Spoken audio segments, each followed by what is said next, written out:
So I was calling to see how you I know. I think you got it. We'll be fine. Okay. So yeah, there's my Sure, I packet. should say to Friday. Well, I got my packet. Find it. Yeah.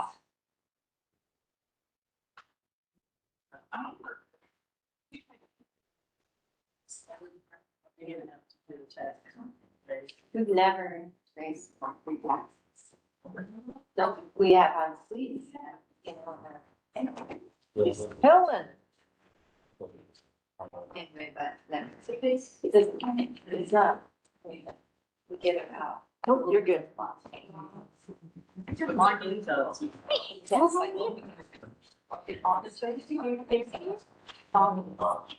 You know, in the room there, so.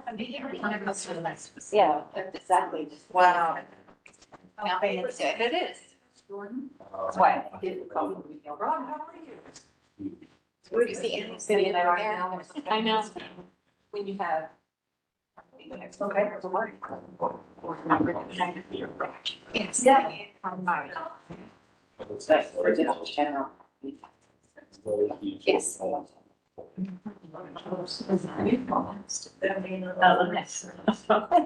Sort of. It'd be nice to have different ways to try to do. Good morning.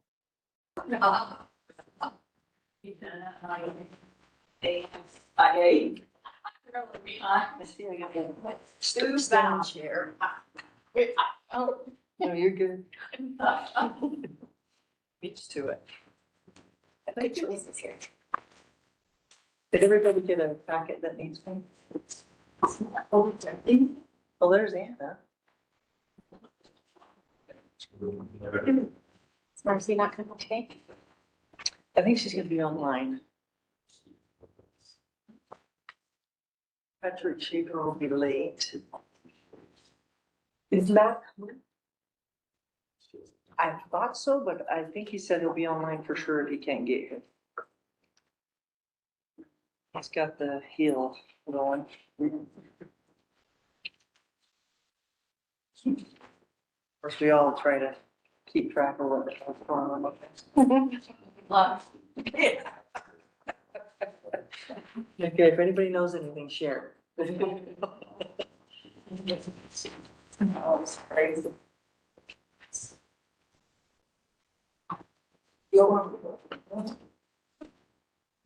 I did mention a few times the issue with the ADA, having the ADA. Every time we go to the legislature, I was working to it, maybe, I would say 5 days a day. You have to allow. What about the impact? No, I can look at the effects. Yeah. Services are, so we have a lot of coverage. I know we've talked to several at the league board and things like that. Thank you. In conversation. Good, I gave heads up on the two. Yeah. Do you have? Free writing. Yeah, well, and maybe you have to take you bigger. Still regards. Yep, That was too. But if they're doing it right. yeah. No free writing. Exactly. Should we, can you fix that, Rachel? So it's either used in free writing. Oh, yeah, maybe get right on that. Should we get started? Everybody? Okay. Greg should be joining us online, I hope.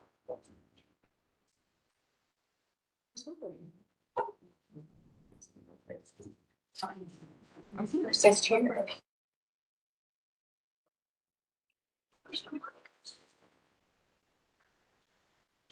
I think it's in Vegas, so. So we should have the next meeting. Some fucking break. In the Sphere. In the Sphere. That's a cool facility. I'm not in it. Imagine how much it costs. Oh, sorry, go ahead, Al. No, get started. So should we go ahead and get started? Gotta join the roll call. Yes. Greg Shelton. Emily Gray. Here. Anna Bocchieri. Here. Diane Turner. Here. Keith Zusman. Here. Lori Streetum. Here. Marcy Houston. Matt Bolton. Big Sudbury. Patrick Schaefer. Robert Pignon. Here. Sherry Orr. There. Jessica Stitz. Here. Tom DeSarah. Here. Okay. So we have, for consent items, we have the minutes from last month's meeting. Does anyone have any, suggestions or concerns about those minutes we could address? Okay, I'll take a motion to approve those. I saw moved. Second. Second. Who's that, Sherry? Either me and Keith. For 17. Okay, all in favor? Aye. Aye. Any opposed? Okay. I'd now like to open the meeting for public comments for anyone from the public wishing to submit a comment to the board. Okay. I'd like to close the meeting for public comments, move on to business items. Okay, we have the Human Resources Policies Annual Review. Great, thank you. So each year in February, we present a review of policy updates that were made in the previous year.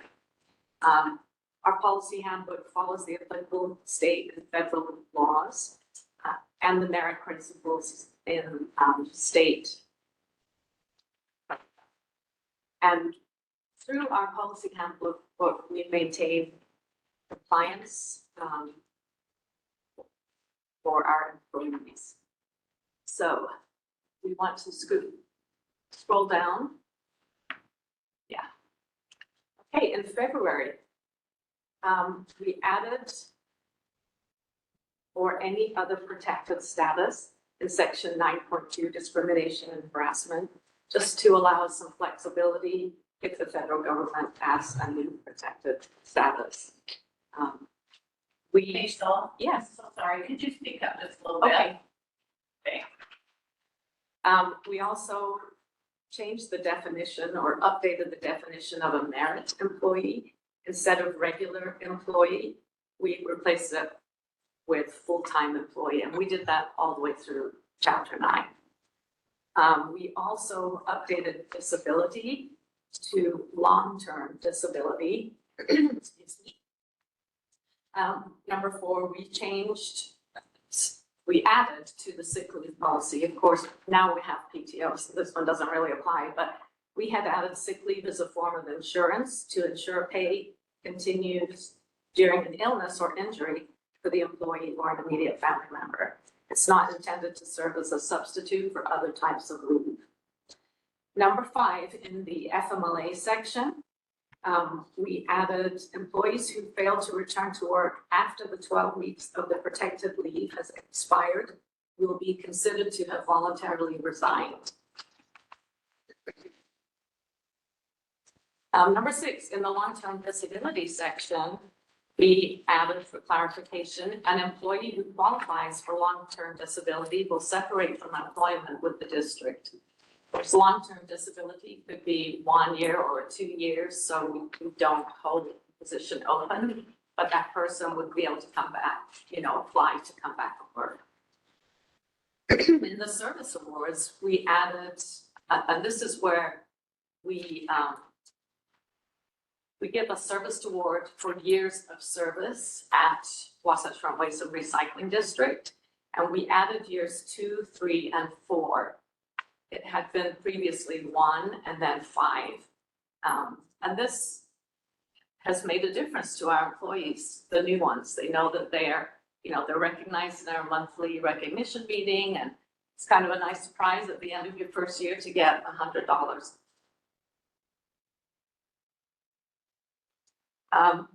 We also passed sorry, I lost my place here. Service, okay. An update to the policy that allows employees who transferred from Salt Lake County. This was, when was that, 2013? Yes. to buy out their respective years in the Utah retirement systems. And we have 25 employees that are still eligible for that benefit. In April, we adopted policies that memorialize the practice implemented in 2021, paying employees for experience, work-related experience. And we use what's called the compression matrix to calculate where a new hire would fall into that matrix. And we actually added the compression matrix chart in that section, so you can see it. And then an employee's wage may be adjusted after earning a work-related degree upon verification of the degree. So an associate degree would be the equivalent of 2 years of credit. Bachelor's is equivalent to 4 years of work credit. And a master's is equivalent to 6 years. And that's very much appreciated. We do have a tuition reimbursement program as well. But we have one person, or no, we have a couple of people actually going through that at the moment. Yes. In August, we approved the market adjustment for equipment operators. And again, the employees were very appreciative of that. And also that made us a little bit more competitive in the workplace and able to hire more qualified employees to come on board. In September, we made changes to 9.26, which is the alcohol and drug policy.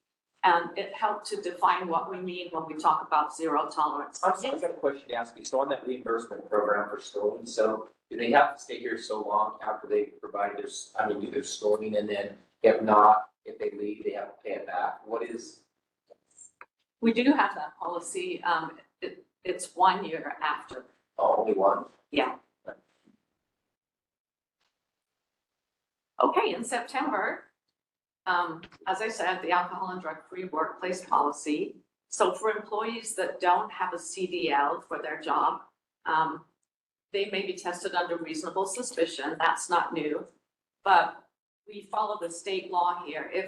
If they register a breath alcohol of 0.05 or greater, then they would be breaking the law and also violating our policy, and they would be separated immediately. For CDL holders, it's a little bit different because they have federal drug and alcohol guidelines. So if they have the results, and we do random testing monthly for drug and alcohol on the CDL. So if it's a result of 0.02 or greater, but less than 0.039, there are federal guidelines that we would follow for that. And then if it's 0.04 or greater, it does violate federal standards and our zero tolerance policy, and they would be separated from employment. In November, you'll remember this, it wasn't that long ago, we updated the leave accruals and implemented paid time off instead of the separate sick and vacation. And we added that, a new accrual at the bottom of, so employees, it shows between 0 and 5 years, what the accrual rate is, all the way up to 11 plus. We also in November made an addition to 9.37, which is separation of employment. Appointed employees, we asked them to give a minimum of at least 3 weeks of notice prior to the last day. And employees, no, let's see, I'm on B, and an employee can resign instead of going through an involuntary termination process. C, an employee may be separated from employment due to organizational changes, workload changes, lack of work, reassignment of work duties, or budgetary restrictions. And it allows the general manager to initiate a reduction of force if necessary. And in that case, if that happens, the employee would be notified at least 2 weeks before the planned reduction. Then finally, in that section, the general manager may call for a hiring freeze if the need arises due to budgetary constraints. And we did do that for a couple of months, and now we are hiring, we have 4 vacancies at the moment, so we are in the process of hiring new drivers. And then in December, we discussed the Apple Awards. Because we made the change to PTO, we had to change these recognition awards. So the Gold Apple, no paid time off leave used during the year, and they would receive a Gold Apple pin. And have I got the right numbers on this? Yes. Yes, okay. Yes, The indeed. Gold Apple pin, that would be an $800 cash award.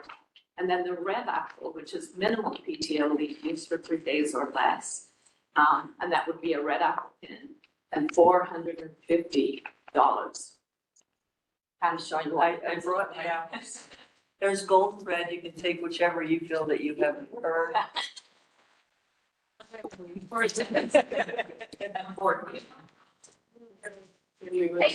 Yes, the question, do you know the average length of employment of a CDL driver here?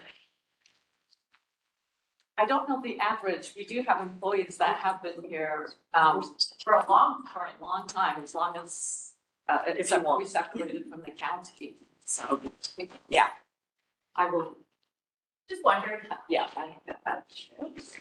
And I think Any other questions? the Apple was adopted last month with the dollars. I think the dollar was Yes. set last month. That's right, Yeah. That's fine. for the new year. Okay, thank you. I love that we call it separation of employment. Yes. Yeah, I'm fired. Words matter.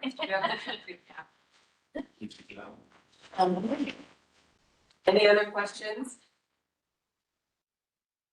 I just a follow-up from Stuart's comment on the education benefits. I did ask ahead of time, so you have, yeah. How many people have participated in that program? That would be, and then is there cost that was associated? So for historical, there's, Yeah. there's been,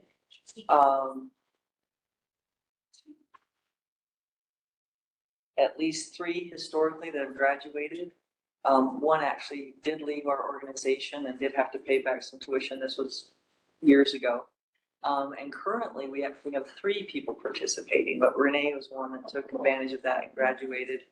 And then James Kelsey, who's right back here, our sustainability coordinator, is taking advantage of that, as well as Jorge and Yale Johnson, our customer service manager. So dollar wise, you have to go back and. That's right, and then retention, after they graduated, they remain with the district, Yes, except for the one. majority. But he or she had to pay for Part of it.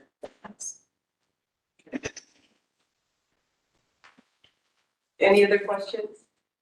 Massive. Oh, yeah, thank you. I think that's directed by Aaron. Correct, yeah.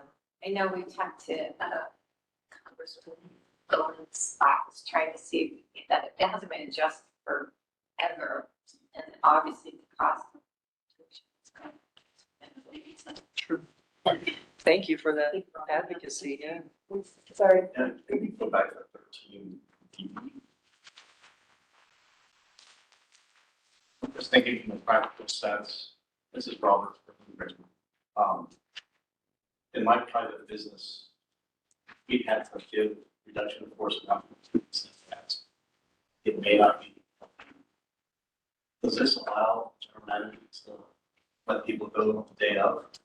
Yes, and then we put them on administrative leave, so they will continue to get paid, but they're not here in the office. Thank you. That was a- They would exit that day and then, yeah.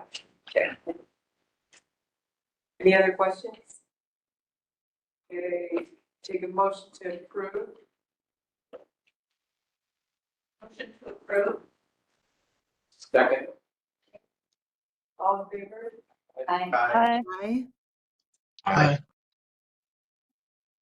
Okay, now we have general matters report by Pam. Yeah, hi, thank you so much. Good morning. And we're gonna go over the program cost accounting and its comparison from 2023 to 2024. The purpose of this is to really drill down so you can see what each service costs, understanding that these are pretty close to the actuals, but there may be some variances. But going through 2023, we reviewed that last October to look at the costs. And then that's where you all suggest or made the adjustment for trailer rental and increasing that rental fee. So we'll get into that in just a minute. But you can see the comparisons from 2023 to 2024. And then the bottom line, just in 23, we did make some adjustments to the leaf bag and Christmas tree. Drilling down a little bit more, there was about almost 31,000 that we needed to account for. And those were mainly in those programs. So that's that difference. And so the net loss, so to speak, is the 137,000 in 23. And then just a note for, you might wonder why garbage jumped up so much in 24 and recycling went down. So the recycling fees for processing did go down because of markets. So the commodity markets improved last year, which we like, and they seem to be doing well right now. So fingers crossed that that will continue. And then the wage increases and also maintenance costs are why that those recycling would have jumped more per se, and that's why you see such a big jump in garbage. And then I don't know if there's any questions, but the bottom line is, and Helen went over this in her financial report last month, that there was a 1.4 million that we had to draw down from reserves.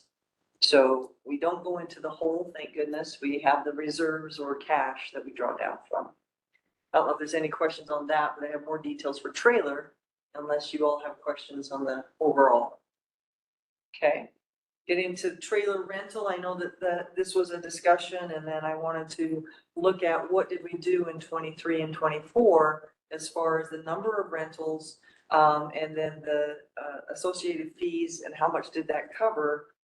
So the column on the left is the total cost for the trailer rentals in 24, 23, and then the number of rentals. And then obviously if we rent more, we're gonna have basically a reduced cost, so to speak, if you would. Going over, I have the estimated average cost per rental, and that's without the revenue, so that without the fees being included in there.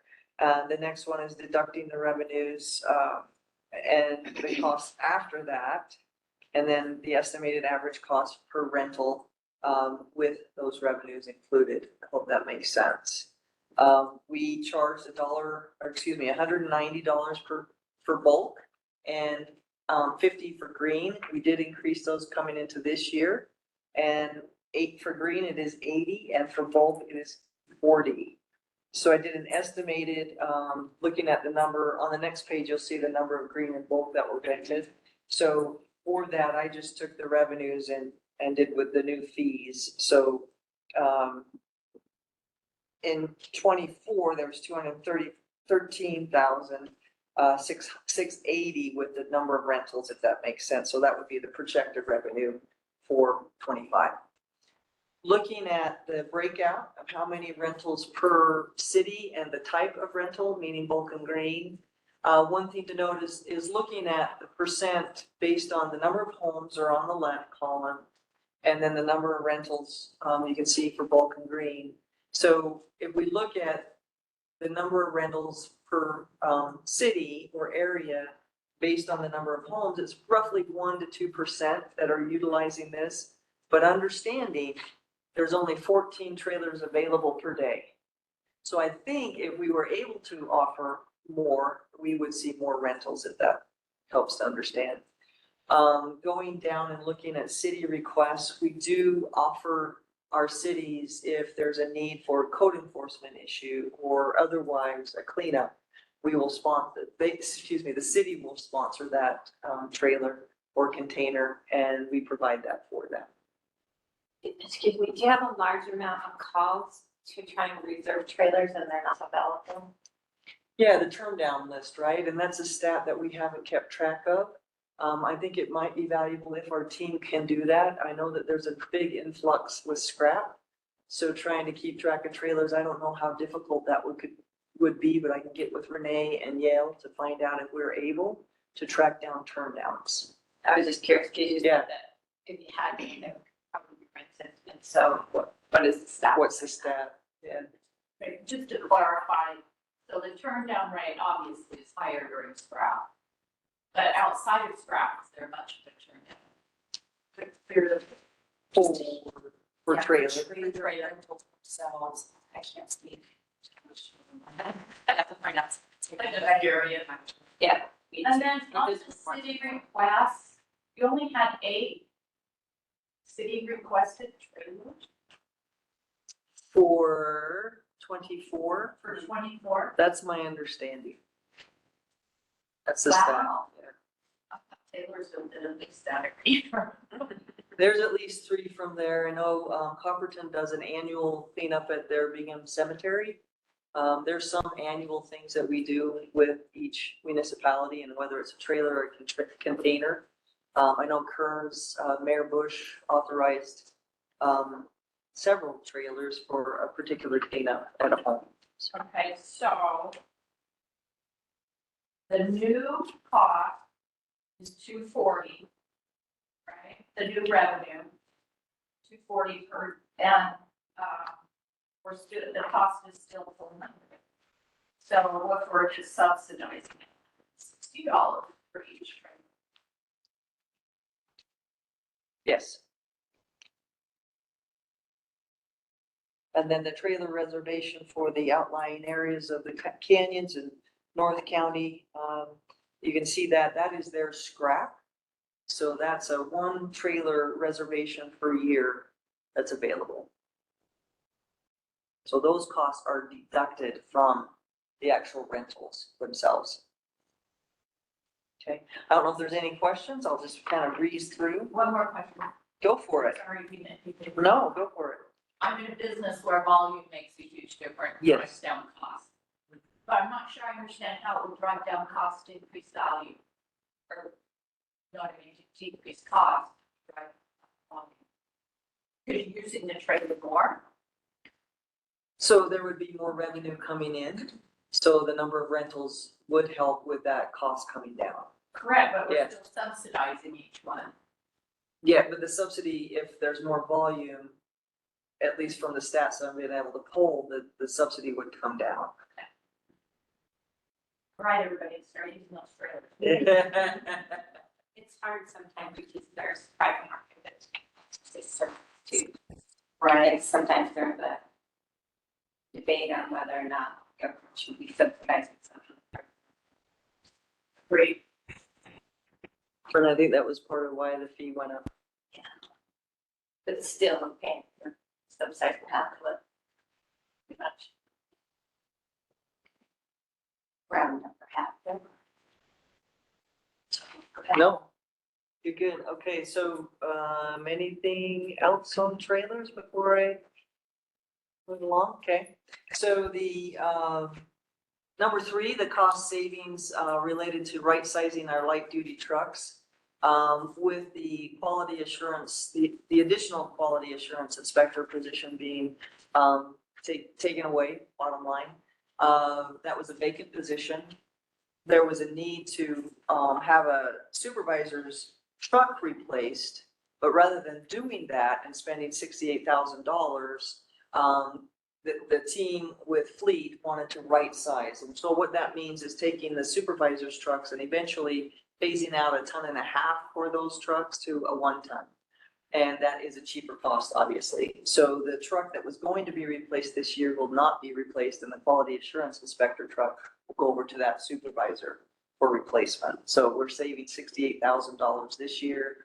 Ongoing in the future will be additional savings, reducing that. And it's really good timing to do this because that $68,000 we had budgeted for that supervisor truck probably would have been more like 72,000 or higher.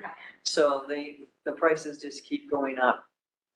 So we try to do what we can. Anyway, it was a great suggestion by our fleet coordinator who did receive an outstanding employee award for that. Okay. Wonderful. And then for the next one, I have two guests here with us, staff members. Would you guys, James and Sione, would you pull up a couple of chairs there? And I'm gonna have you introduce yourselves, if you would.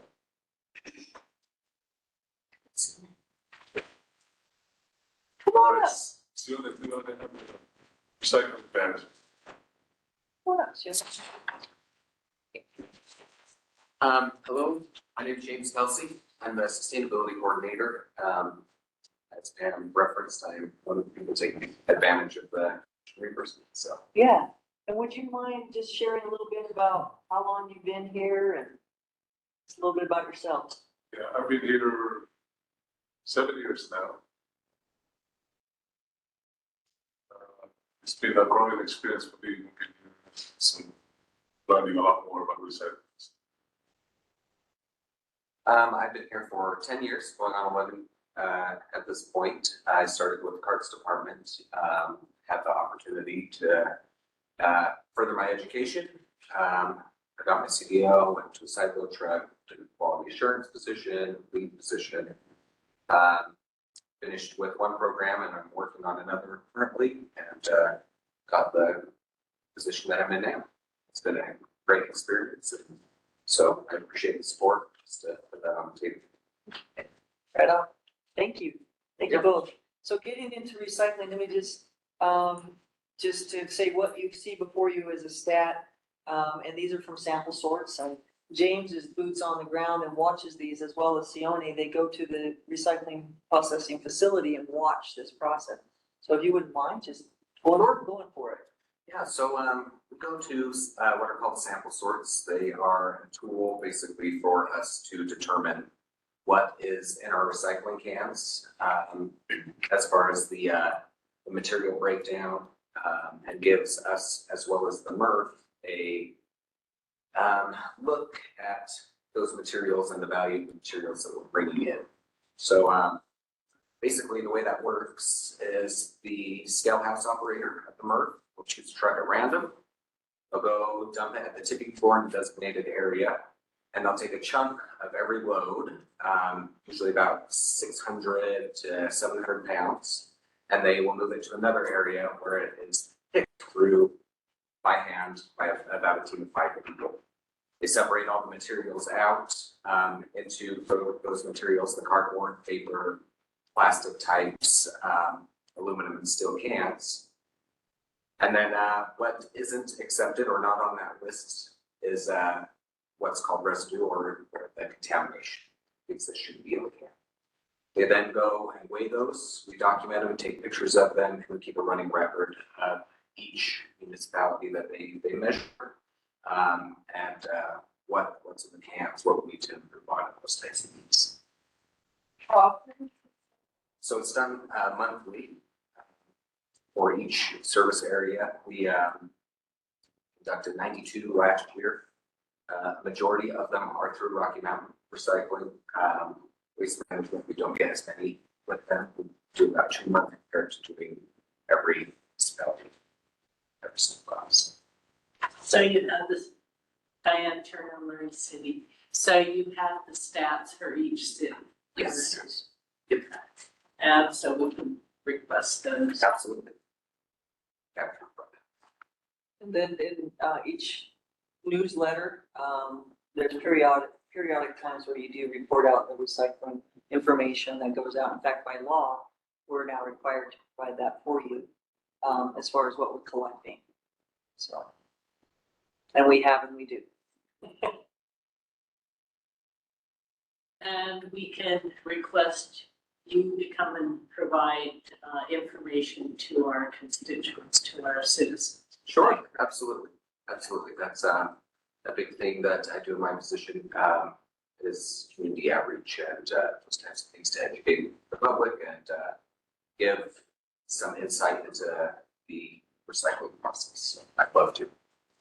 I've done that before. I know it's been really helpful, really appreciated by citizens. Awesome. So I will call on you again. Please do, please do. Thank you. James just helped our city, everybody helped this data for us. It was very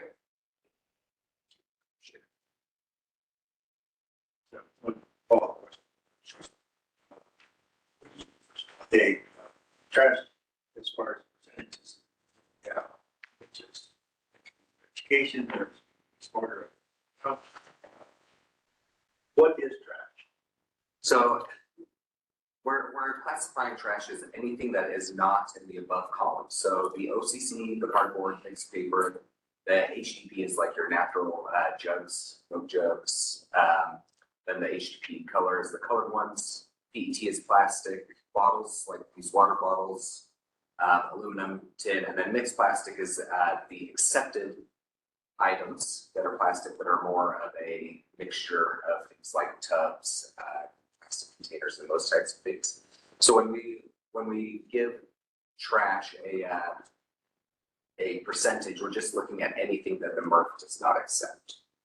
Anything, and it's not necessarily that those items are not recyclable, but those items cannot be processed with our automated recycling system.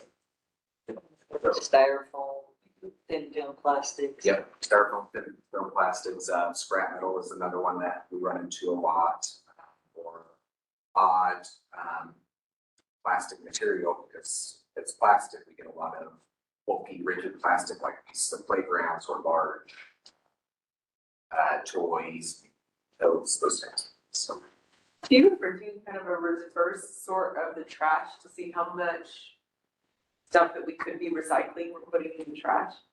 It's been a while. Okay. We did a full scale back in 2009, or 10 or 11. And then we did a smaller scale. It's been at least 7 years ago, 6 years ago. It's been a while. Has it been that long? So yeah, there's still recycling that is in the trash. It was the strangest thing they found. And it came from Canada, I don't share. I believe the last time we went to the MRF, I think they said that they found, I don't remember. It was obscure. Obscure and. Yeah. They find guns often, just weird things. Well, we recycle them. They'll be clear mixed material. Can we add that to the revenue? Well, you probably would sell it pretty good. It is unfortunate because there's a lot of things that are recyclable, like when you get your box and there's 800 pounds of styrofoam in it, it's recyclable, but it's not recyclable. Yeah. So it's just, and I think that's confusing to people, that's why I put it in there. I had to look it up the other day, I was like, oh, I'm pretty sure you can't, but go to the website and it will tell you, pizza boxes. It's so funny, they're not recyclable if they have grease in it, is that right? Correct, as long as they're, if they're dirty. Have you ever had a pizza box that didn't have grease in it? I have had pizza boxes, not the bottom, but I have had people cut the top The off. tops, okay, got it, cause Recycle the top. yeah, 'cause it was so funny, I got pizza the other day, and the whole top of the box was like this big. Don't forget to recycle, and I was like, well, okay, people know they can like cut the top off, cause if you don't, then the whole thing is out, right? Exactly. Anyway, it's just funny little things that you learn, because when I used to recycle, well, I still do, but I used to have my cans in my kitchen, put bag liner in each one, took recycling out to the thing in the bag. Until I started here. Yeah. Because you just don't know, the little things that contaminate the stream that you have no idea. Because I would have assumed you threw a big plastic toy in there, great, you're recycling, but it's not even recyclable. Absolutely, yeah. And what about clamshell plastic? So clamshell plastic, usually they do not accept it because it's a different type. It is a PET, but it's processed a different way. So a PET bottle is blown, formed, and the plastic clamshells are formed another way, makes them more rigid. And as they process it, those materials are a lot finer and harder to process for them. I was actually looking at information on this earlier this morning. Another thing with the clamshell often is that it's used for food waste, like salads or those types of things, and that material is difficult for them to ensure that it's clean. So oftentimes when they come into contact with those plastic clamshells, they do put them separate. If I'm thinking of the right type, I'm thinking of the type that like your salad from Hardee's comes in. Like strawberries. Yeah. So those are not recyclable. I feel like this person didn't try to recycle. So they're not. Right, yeah, so the MRF is separating those into product. I'm sorry, Absolutely. what did you say? The MRF is moving those into the trash pile at the last sample source that I've been at, so, yeah. One way to look at it is to, it's called a single-use material. Like coffee cups and all of those material, when you use it one time and you throw it in the garbage, you don't rinse it and reuse it, right? So think of any material that's, it's like plastic forks and all of that, those are considered not part of the single stream. Okay, so the reason I thought is because I looked on your little app, which I thought was awful, and it said I could recycle clamshell things. So you Okay. might want to fix the app. Yeah, Yeah, so. I'll follow up on that, in fact, I have a sort tomorrow, I'll verify with Thomas, but again, what I'm seeing is those are being separated in the rest, Okay. but I'll follow up with Thomas tomorrow, because I will be there tomorrow. Actually, there's a lot of confusion over that. Yeah. Because we were told they were, so. Gotcha. And then we'll change the app if that is the case. Thank you for bringing that up. And there was a time that they collected the clamshell, there was a time. Oh, okay. It's part of the mixed plastic right there on the bottom. Yeah. So sometimes they have a market for it and they'll take it and sometimes they don't, so, Yeah. So really Hence now. the confusion. Throw it out. yeah. When in doubt, throw it out. There you go. Thank you. Any more questions from these folks? Very educational. And this goes on all the time out in communities, what events that James goes to, and Kevin under quality assurance inspector. So thank you very much. Thank you, Stanley, for Thank you. great work. Thank you. Awesome. So yeah, the conclusion is basically the commodities have changed over time. And we've seen trash go down, which decreases the weight. And we've also seen cardboard go up. As you can see, that's one of the biggest that has increased. Metals, aluminum, plastics have gone up slightly. But at any rate, we know that the commodities are changing. We're going to ask the question on the customer satisfaction survey that you all will review shortly. If there's no more questions, we'll keep going. And I will just say, number 5 is we have our leadership management retreat workshop coming up this Thursday, pending everyone being healthy and able to attend. So the flu bug is going around. So if we need to reschedule, we certainly will. This is going to be an important get together for our team. No questions on that.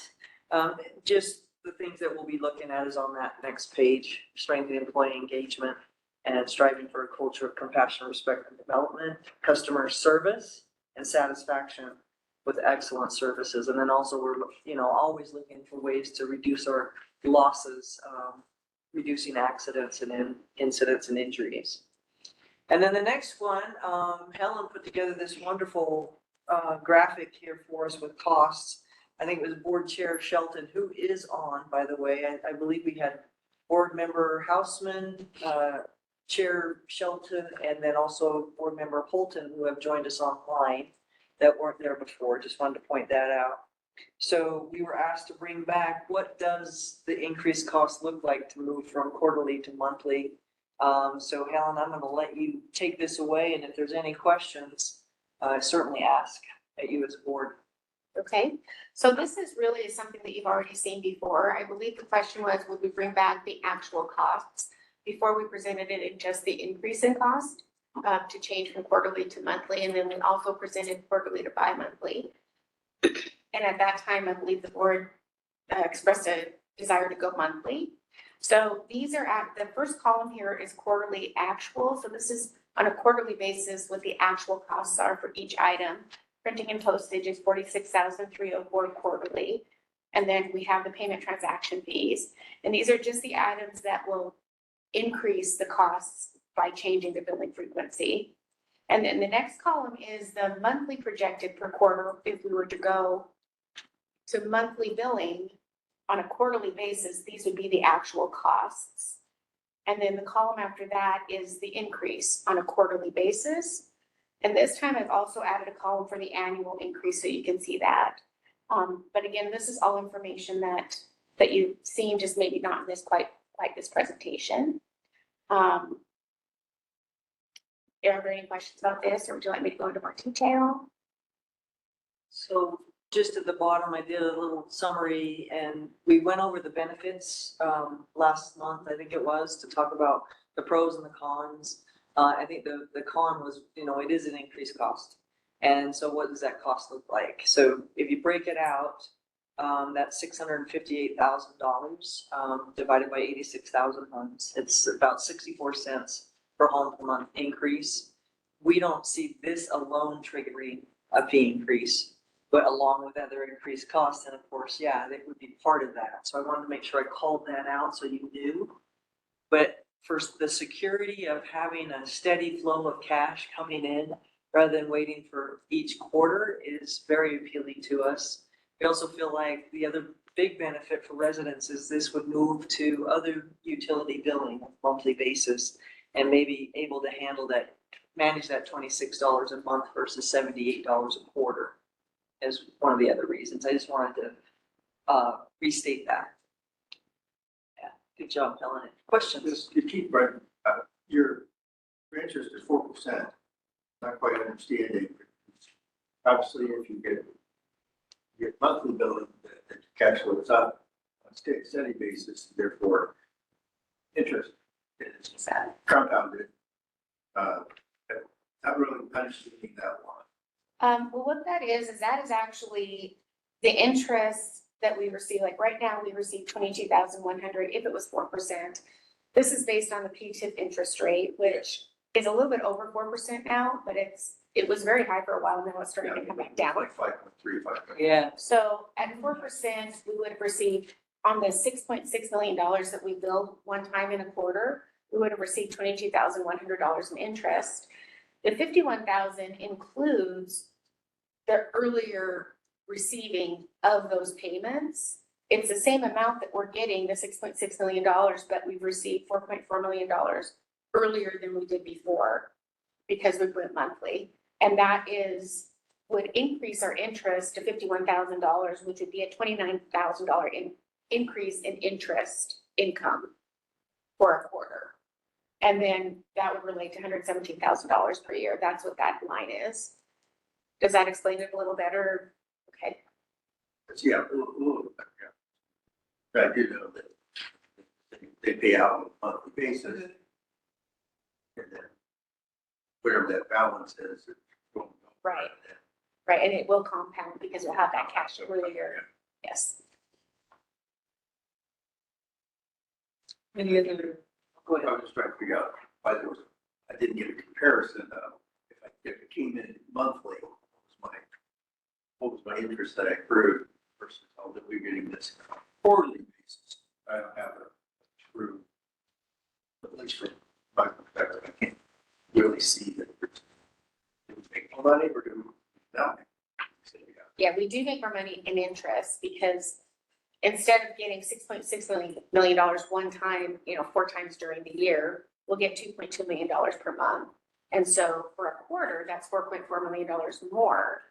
But that first $2.2 million that comes in, we're going to have interest on that too for the next month, plus the extra $2.2 million that's coming in that month, plus the 2.2 for the third month. And so it does compound and increase in interest income. Thank you. It's just for information, so correct, we're not making it. Well, it is for information. The timing of being able to make this change would be 2026 because we would want to notice residents. We would want direction at some point in the near future. If you would like, we could put it on for next month. If you want more discussion and debate, dialogue on this particular topic, we definitely as staff are recommending we move this direction. And we would need your authorization to do so. So yeah, maybe more of a formal agenda item for next month. Because we wouldn't want to proceed, the way we presented it last month is we don't want to continue down this path if it's something you as a board don't want to do. We heard we like monthly. So this is why it's coming back. So, I think you would just put a date when you want to start. Yeah, I think next month, I just looked ahead and I didn't see it on the things that you're gonna see. There should be a formal. Because this is obviously a little bit, just a more open layout of the funds. This is why it's going in the wrong direction for costs. We're going something that's down by a pretty substantial amount, so why? Just, I mean, I know I've been in the conversations too, but just the formal discussions, we can make decisions, so you know which direction. got it. Are you guys agree? We can do that. It'll be up for discussion and approval next month. Do you feel like you want to move, implement this year? I mean, do it on the half year? We'd like to, however, I think there's some steps that we have to ensure will take place. I'll let Helen field that because there's been a lot of discussion with the financial team. Okay. So yeah, go ahead. Yeah, we did have a request from Penny, our billing, the person who does the bills, most of the bills each quarter, to wait until 2026. He wants to make sure that the certification process works right this year and just the process of going through, we're creating a roadmap on what the implementation is going to look like and how we're going to go about it. And so, you know, from his request, I think that, and then of course we have to note, like Pam said, note as customers, and I want to do that over and over and over again, so nobody is surprised when it actually gets implemented. And so based on all of those things, we decided that the best time to do it would be just starting in January of 2026. We did discuss implementing earlier. We discussed a July implementation, which I think was just going to be too soon. That was what I wanted to do, but I think that we come to the conclusion that it's just going to be too soon. And like I said, based on our requests from our staff, we want to respect that and make it a smooth process for everybody. Can I ask on this 4%, is this what you see as an average over, you know, the last 10, 15 years? But how volatile is that number? Because just like we said, it was up to 5, does it go down to 2, does it go down to 1? It can. And so that would obviously very much affect this number too. Can you maybe just see what you see as, like we always think about inflation or COLAs, I'll say 3%, we look at 3% all the time because if you look over time, it averages about that. Can you tell me what that is? Is that possible? I can go and calculate an average over, say, the last 10 years. We have had some times, as we just mentioned, that they've been very high. They've gone up to 6%. And then it goes back down. You know, prior to this recent rise, it was down quite a bit. It was very, very low. It's very, very low. I'm thinking it was 2% or possibly under 2%, if I recall correctly. And so this higher rate has lasted a couple of years. And it has slowly been kind of incrementing down over the last, say, 4 or 5 months. I think I actually have a note in here on what the high was when it went up. Second. I just worry about if we see it average out over down to 2% or we're calculating at 4%, it doesn't give us good numbers really. Yeah, and we chose 4% because I felt like at the time it was a bit conservative of a number because in September of 2024, it was 5.25%. Excuse me, 5.25%. By October, it was down to 4.96, 4.8 in November, 4.67 in December. I haven't looked at the January number, but I do believe it's a little bit, it's close to 4.6, but probably a little bit lower than that now. So yes, that's. I just worry that 4 or 5 years ago, it was down below 2, and then if we average 4, we're gonna be off. I can go back and certainly do like a 10-year average. Yeah, would you and see mind? because I don't mind doing that at all. No, no, I have to do it. Easier data over several years to make a better decision.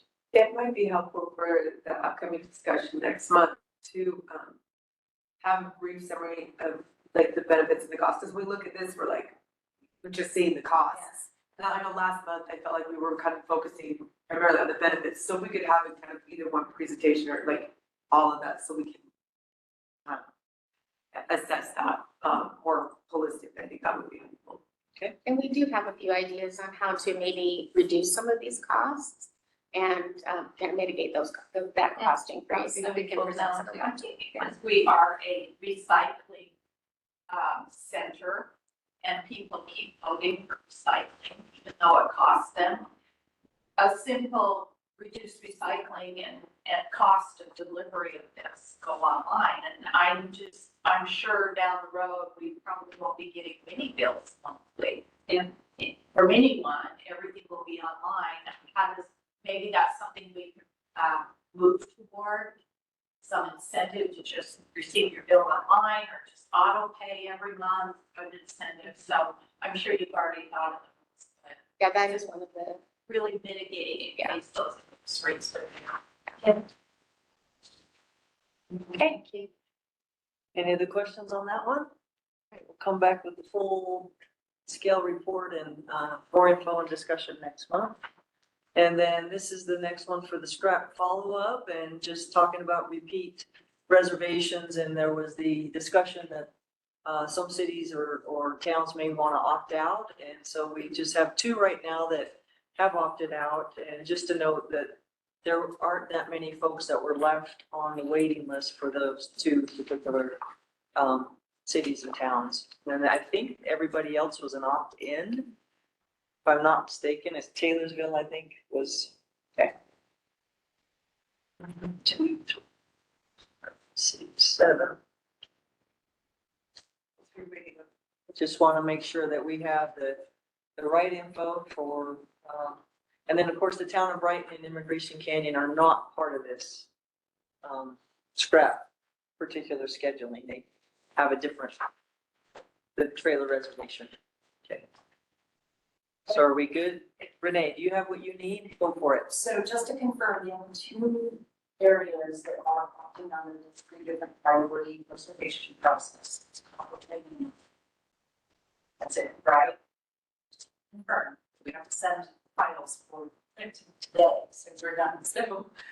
So we're opting out of it? So it's the limited, is what we talked about the limiting repeat reservations.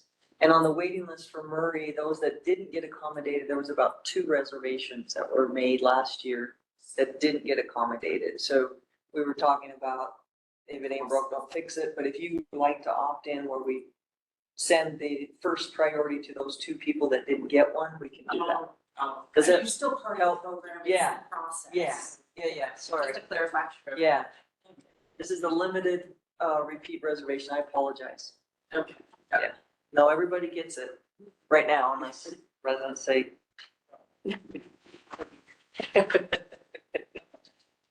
Right on. All right, so moving on, the dates and processes for the 2024 financial audit. So, it's actually, the audit has actually started today with Squire again. This is I think the 4th year with Squire, and we will be going out to bid for a new auditor for the 2025 audit. The field work for this year's audit for 2024 started today. We have our auditors here. They are looking for information, asking for documentation, asking questions, all those kinds of things. They do expect to have everything finished and give us an opinion by the end of April. And then we would be able to present our ACFR, our annual comprehensive financial report to you in the May meeting, which I think is customary. I think there was one year when it was June. Statutory deadline for that is June 30th, but we'll go for an earlier presentation. We haven't heard back. We have an actuary that we hire for our other post-employment benefits, OPEB entry that we do, that we haven't heard back from yet. They have the information from us. So there are still a couple of entries that we're waiting for to give to the auditors and finish everything up for the statements themselves. But right now, everything's going well, and that's what our timeline is. We're hoping to be able to present to you in May. Are there any questions about that or more details needed? Do want to thank you as a board for allowing us to extend the contract with Swire 1 additional year with the turnover of the financial director. I think that was very beneficial. So we have continuity and consistency with the auditing firm. So after this audit, we will, later this year, we'll put out an RFP or request for information to find out about a new firm for 2025 audit. Okay. Thank you. Okay, moving on, this is the draft for the 2025 customer satisfaction survey. All right, so Renee and I put this together. I want to thank her for putting this into Word format so you can see it. This will be conducted strictly online for our residents. It's been a while since we've done a full-scale customer satisfaction survey.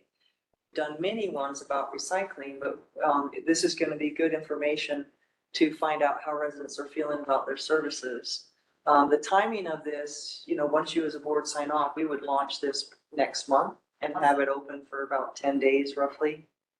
We found that, we could keep it open for a month, but we're really gonna get the most traction within that first week or so. So, we'll push it out via the Facebook, social media, newsletters and for cities, and then also just pushing it out for any email address we have with residents. The main purpose, again, is to get feedback from our residents on how we're doing, how we're performing. And then there's 2 key questions asking about service levels Sorry, specifically. did you say, is there an option in their bill too? The billing won't go out till April. Oh. Yeah, so we'd like to get some information to bring back to you in the April meeting, if possible. So just to go through briefly, the first page, of course, is capturing demographic information so that we know where, which respondents live where. And then also this, how many people live in your household? This question is very beneficial for us to know workloads. For example, we did the recycling survey, I think it was last year or 2023, and asked this question, how many people are in each household? We found out there's a lot of folks living out in Kearns and like 4 to 5 people in each home, which explained why we were seeing a big increase of workload. And so we did make some route adjustments that way. So going on, the general satisfaction section goes through, asking how satisfied residents are overall, and then going through each service, and specifically calling out subscription, curbside, and there will be an NA if residents don't use the feature or the service, they can check NA. And then there'll be a comment section. Is there a comment section after this particular one, Renee, or is it just down at the bottom? Okay. Yeah, I think that would be helpful. Yeah, go, if you can, that'd be great. So glad you added website online payment options and the chat feature. Great. How about that it's available? Yeah, thank you. Then number 3 is specifically about the scrap program you all mentioned last meeting to have some additional information to gather. Were residents able to reserve one? How easy was it? And so forth. I don't know if you have questions on each of these. Just asking if they did share it, and if anybody that they didn't ask to share it took advantage of their own container. Overall, how satisfied are they with that particular service? And then moving on. On number 3, Yes. might you consider a note that says immigration is right with sticklers project? Yeah, thank you for bringing that up, Board Member Pinion. We will have a separate customer satisfaction survey for the town of Brighton. We've always done that. For immigration, that's a good point. We'll have to, have you skip it. And it would be trailer reservation, I guess, on that one. We'll get together on that. Okay. Please. You bet. Thanks for bringing that up. And then there's interaction with staff, customer service, district driver, and then if there's anybody else in our organization that somebody interacted with, how did that go? And then the cost and service awareness. So this is being used for somewhat of an education so that people understand the fee. And then the suggestion came from staff, and we're not sure if we can do it in the survey, but to do some sort of a ranking on importance for each one of these services. We're not quite sure yet. Once Renee starts to develop the survey tool, we'll find out if we can do a ranking. If we can do that, as far as how residents feel, you know, what's important to them. Is that something you would like us to do if it's possible? Except for you need to have trash pickup on there. Oh, good point. So it says in addition to the mandated weekly garbage collection. Okay, you're. So, right, because that's not something we can not do. Fair And right, Okay. so that was the thought. Yeah.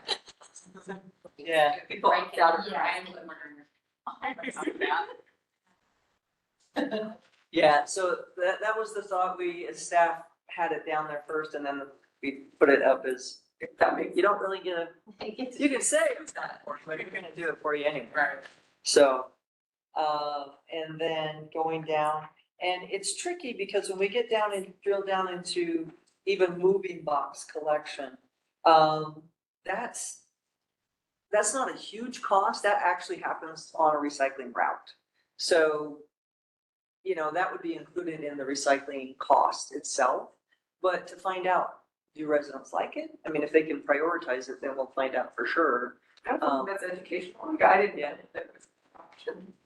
Yeah, so if somebody new moves into the district, or if they move from one home in one city to another, and they have extra boxes, we want to help them manage that, get them collected for them if they fit all of them into the blue can. The other thing, I don't know if you're aware of, it's not on here, but we do a curbside assist. So if a resident has mobility issues and cannot take their cans out to the curb, they let us know. They let us know what, you know, they don't have to divulge anything that's HIPAA, but whatever's going on with them, and we put that on a curbside assist. So the driver will get out of the vehicle, who's ever first to arrive, whether it's garbage or recycle, who's ever first, goes and takes the cans from beside the garage or wherever they are out to the curb, and then empties their commodity, leaves it for the next driver, and the second driver comes along, puts them back. Right. So, yeah, and that's Great. an industry standard. I'd like to say we're the only ones that do that, but it is an industry standard, so most haulers will provide that. And then we want to ask this question, we've asked this years ago, but are you aware that the district services are funded entirely by customer fees? So there is sometimes that misperception. I pay my taxes, that's great, but it doesn't cover this particular service. So I thought we'd put something in there. And then number 9, I think, is important as we go to A and B, and that as costs continue to increase due to economic pressures, it will be impossible to maintain all of these services at existing levels. To help minimize or delay the next fee increase, we would like to hear from you on the cost savings options for 2026. So the only 2 programs that we have are, you know, those that we could cut that would reduce the cost, however, the most. That doesn't sound grammatically correct, but anyway, to eliminate the scrap program, and we basically looked at that 1.4 million that it cost us last year as a savings going forward. It may cost less this year, but just to give residents a dollar figure to understand what it could save, and then switching to biweekly recycling, estimated $1.50 per home per month. Could it be more than that? I don't think it's going to be less, but I don't want to make a promise that I can't keep if we did switch. So that gives them the opportunity to weigh in. And then if any questions on that or any request to reword it. No, sharing, okay. So for the next one, we would like to move to quarterly billing, to monthly billing, to align with other utilities. How supportive of you are of this change? So to kind of get their idea. We should probably, if we're gonna put up these reduced costs, we should probably raise costs. We should probably put something that save. That's for the household. Yeah. So even though this would increase costs to, Yeah. would you still need be? to understand, because this is, I mean, I think it's important. Same in a household, it's like, yeah, I'd rather pay this, you know, a buck more a month and have to bill once a month. You know, I think they should understand that also there's a cost associated. Do you guys agree? Yeah, no, I think that makes sense. Okay. And then the additional comments. Anything else on this? Okay. So Pam, I actually have a question as far as like distribution of this. Do you have like a QR code or something that like our cities are gonna be able to distribute like on their social media or that we can distribute or to access this as well? Renee, do you want to cover that? We can do that. Love that. Oh, yeah, I hadn't thought about that, so thank you. Yeah, no, that's great. Then we can send it out to more. And just like, because I think that James had already planned on putting it on social media sites, so. Being folks to participate. So the link. Yeah. At least for, I don't know if everyone agrees, but if you can send it to our cities and then also to us individually so that we can send it out. Great. Renee, Steve, right, the QR code is great. It's the survey itself, it's like a nice, so. Something like I see on a laptop or desktop. It's different, yeah. Before, so it doesn't spread all the way over here or. And that might be our deciding factor, because I was going to decide on surveys or Survey Monkeys. Just think better, how it looks on mobile. Yeah, great. I just want to get as many people to participate as possible. I think this is good information. Agreed. You feel like this is all questioned, the areas, there's a question for any area.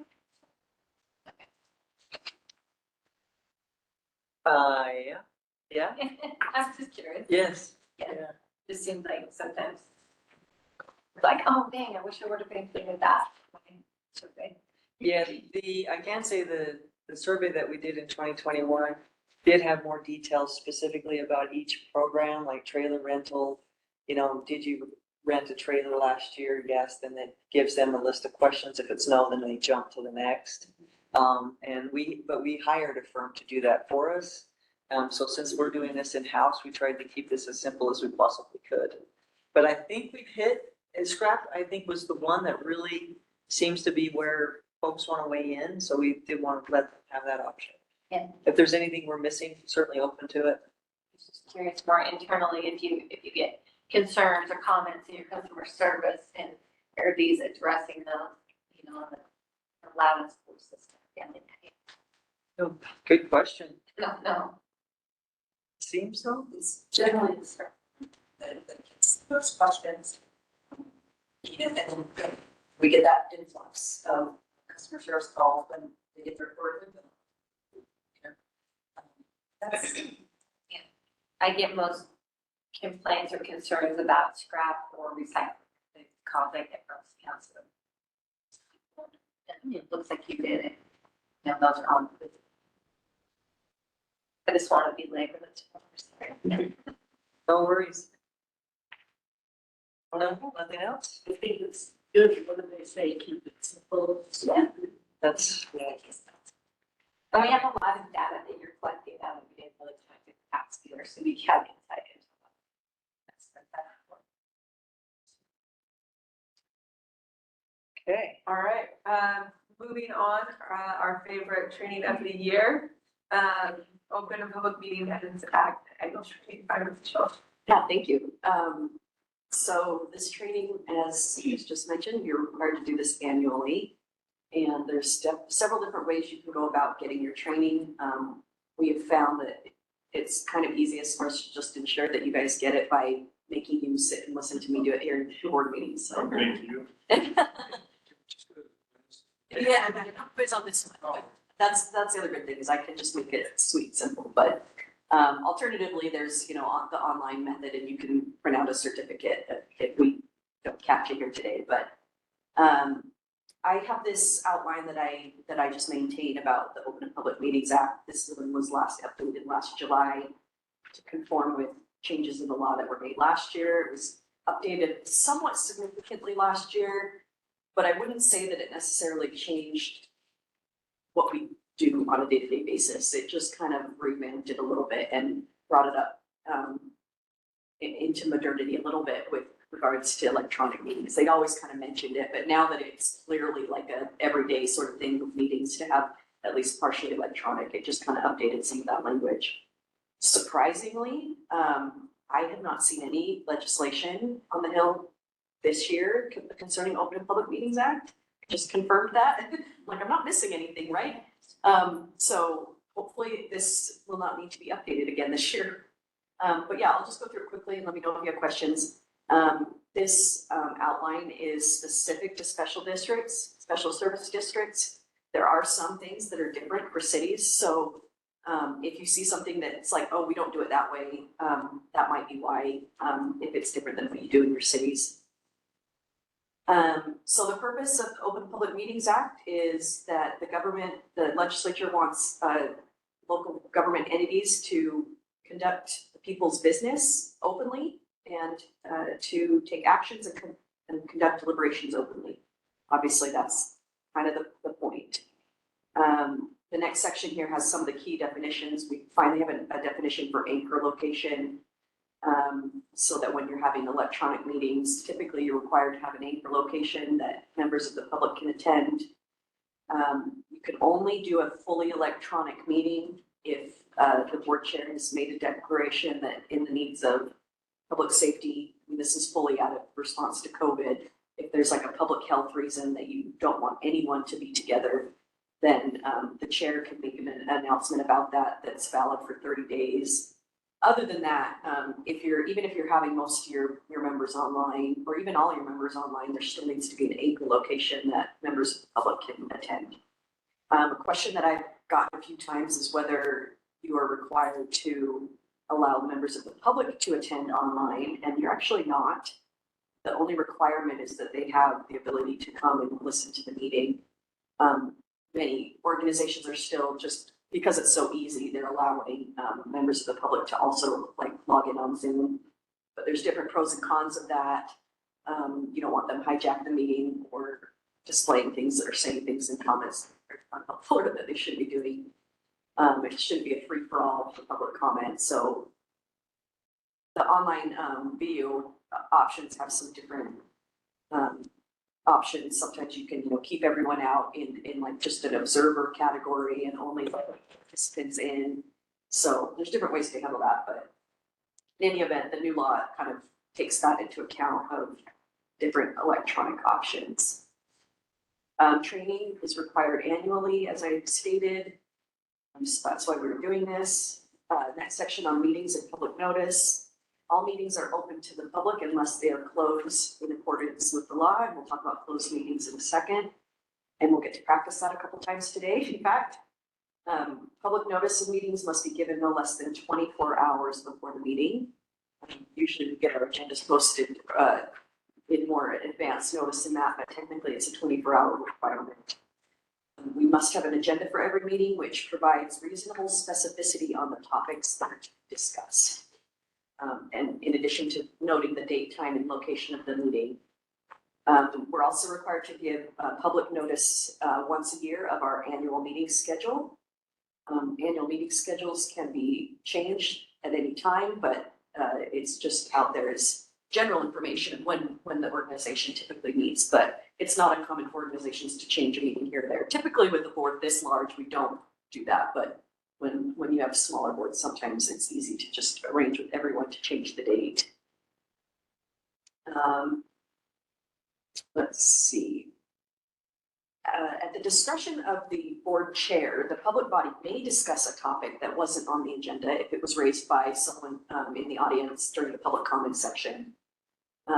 But they don't have to. And typically what I've seen is that boards will allow public comment and then, thank you for your comment and move on with the agenda. But at the chair's discretion, the chair only, they can decide whether they want to engage in sort of some back and forth with that member of the public.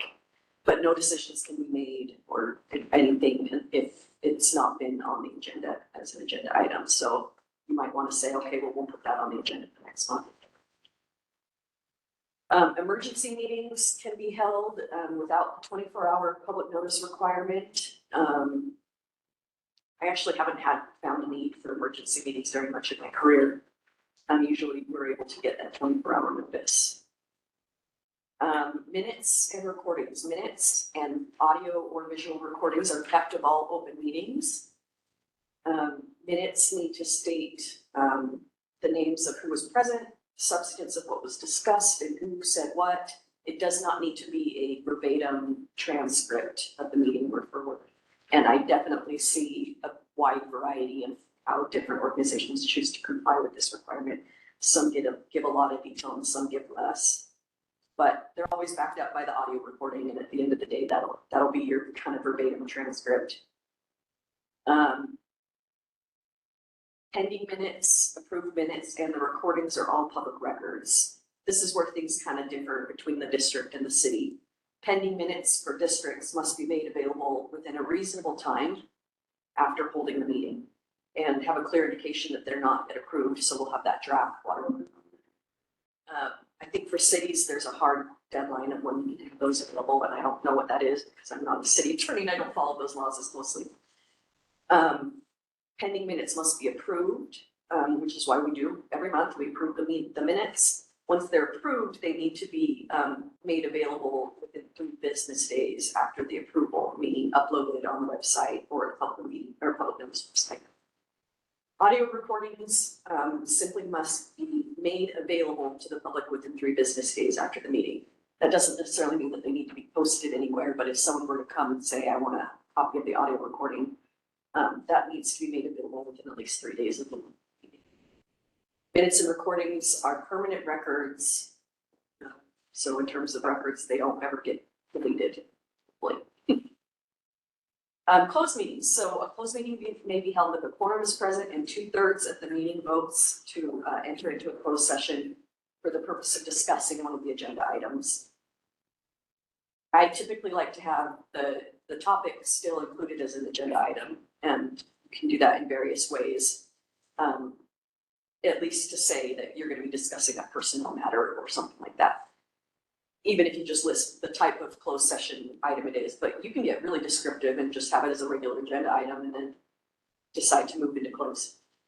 The types of reasons that you can go into closed sessions are not mandatory, meaning you don't have to discuss these in a closed session, but you are authorized to. I have a brief question. Yeah. At the city, when we go into closed meeting, combo, and several of the other boards I've served at, down to a roll call vote, you're required to do a roll call. You're required to record the vote by name of each member, either for or against going into the closed session. So typically that's done by a roll call. If someone's not doing a roll call, I'm sure that they are still marking based on like being able to visually hear or something, because they are going to have to at least be able to show who said yes and no. I got something for today, folks. So. Yeah. So at the bottom of this list are the commonly allowed purposes of going into closed session.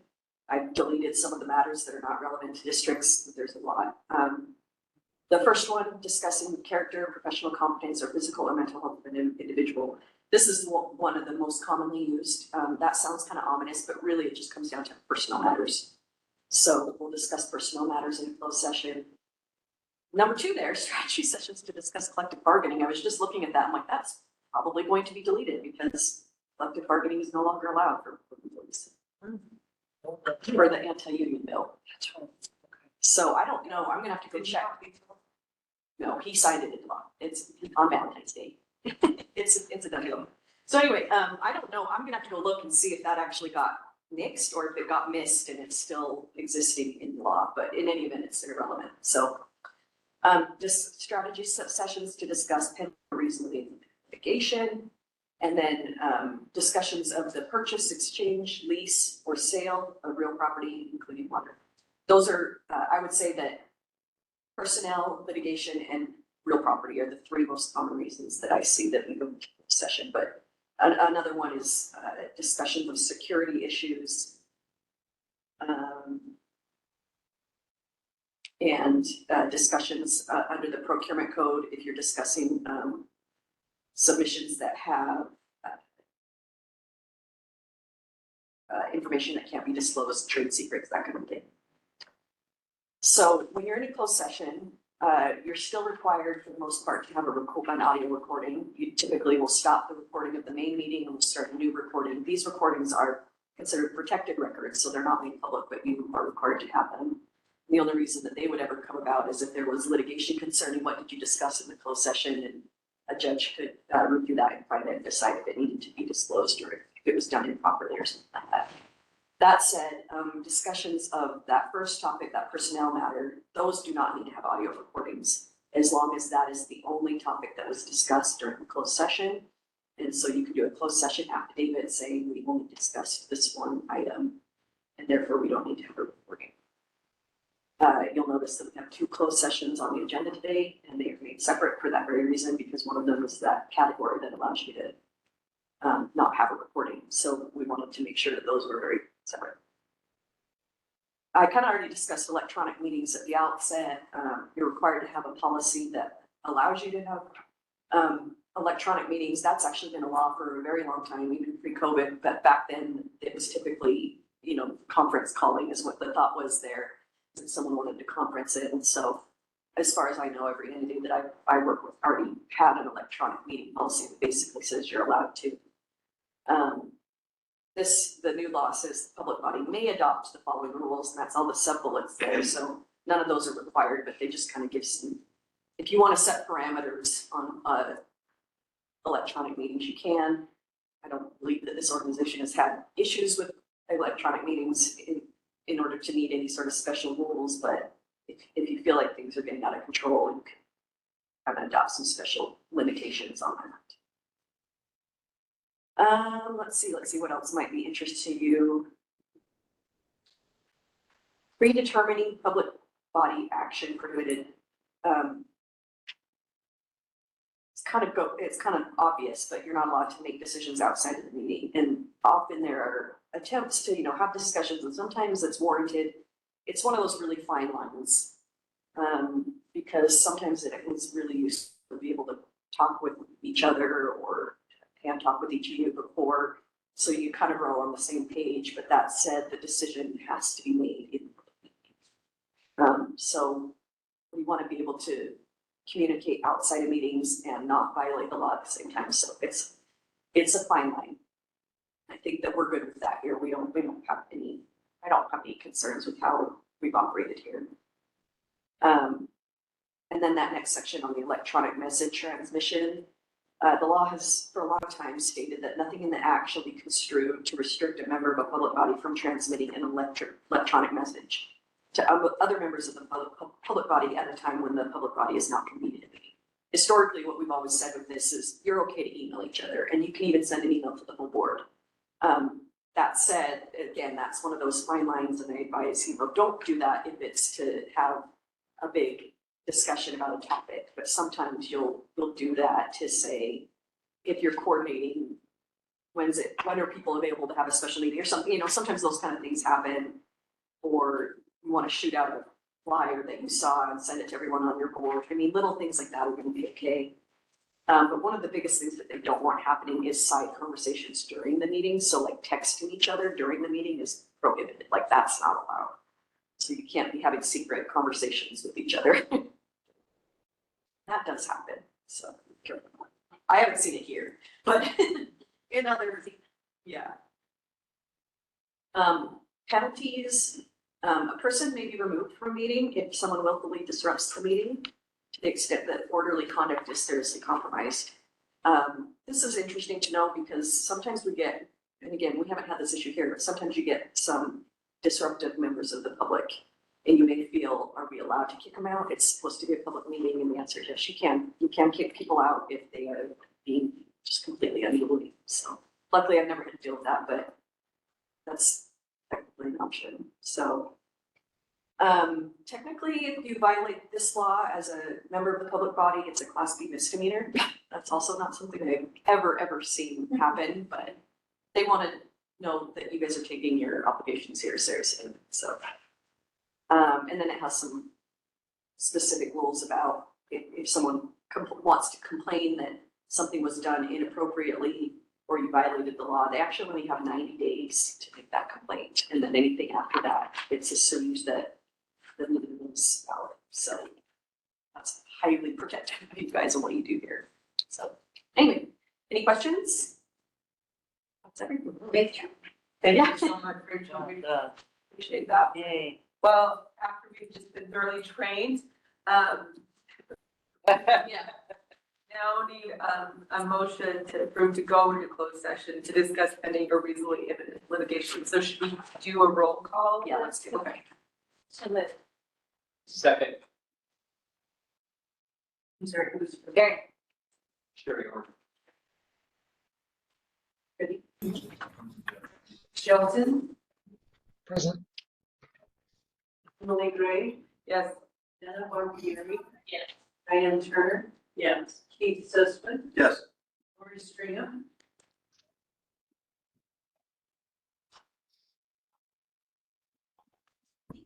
Steve Hausman. Yes. Holden. Dave Sudbury. yes. Patrick Schaefer. Yes. Robert Pignon. Yes. Sherry Orr. Yes. Jessica Spitzer. Thomas Cyrus. Yes. I'd also just like to clarify real quick, was stated in the agenda, but I don't think it was said out loud that this one is for the purpose of the pending or reasonable litigation. Renee, can you make it, so that it's a layout that all names are shown? Does it work that way as a grid, maybe? There we go, thank you. Thank you. And then Katarina, you have the recording stopped? And then we need to make sure that whoever's on there that's not in the board needs to exit a meeting.